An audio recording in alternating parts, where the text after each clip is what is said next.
first lecture, we started with solid state and we learned two properties of crystalline substances, isomorphism and polymorphism. Now we come to the third property called as anisotropy. What is anisotropy? It's a property of crystalline solids. You can see if you try to measure a physical properties can be like electrical resistance, refractive index, thermal conductivity. This all are physical property. If you try to measure a physical property in the direction of AB and in the direction of CD or in the direction of EF, it is found for certain crystalline solids these physical properties are different. Important word, different. Why? Because in the direction of AB, the kind of the particles which are there, and the direction of CD, the kind of the particle which are there, kind of the particles, and in the direction of EF, the kind of the particle which are there are found to be different.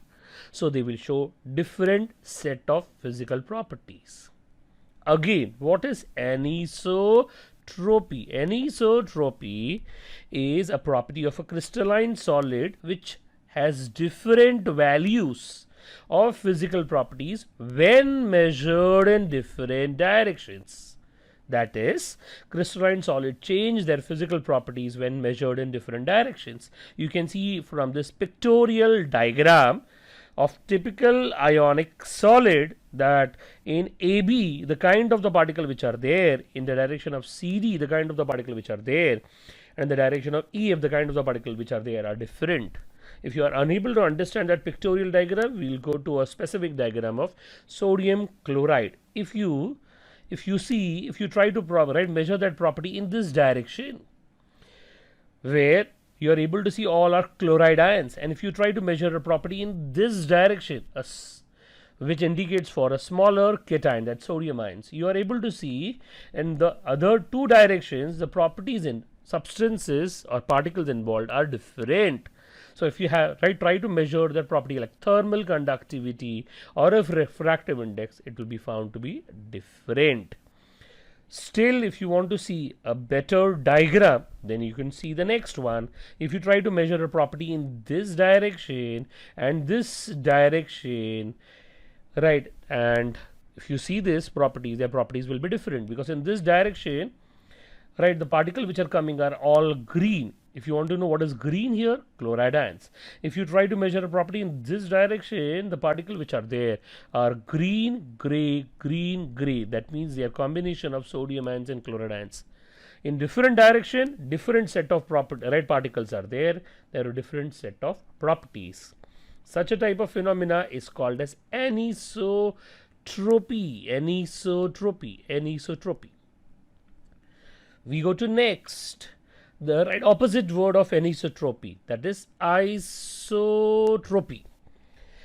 Example for that is copper metal. If you see a copper metal, if you try to see a property in this direction, and if you try to see a property in this direction, you will find same kind of particles are coming. They are all copper atoms. All of them are copper atoms. So if you go in different direction, you'll find same set of particles are coming. That means they will show same physical properties in all direction. If they show same physical properties in all direction, that means they are dash in nature. Isotropic. Isotropic is the opposite word of anisotropic.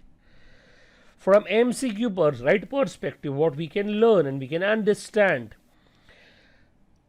crystalline substances which are made up of two or more kind of particles, that is ions, ionic solids, definitely like NaCl, KBr, Na2SO4 will always be anisotropic, while crystalline substances made up of only one kind of particles, example copper metal, in general metallic solids, they will be found to be isotropic, opposite of anisotropic.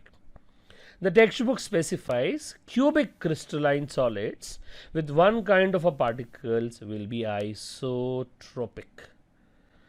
Now this was all for solids. If somebody wants to know about liquids and gases, they will always possess anisotropy. Sorry, they will never possess anisotropy.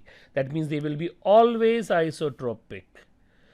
This example for that is water. Refractive index of water is 1.33, and if you would have learned in physics, whether you measure refractive index of water vertically or horizontally, it is found to be the same, 1.33. So that was about the property called as anisotropy.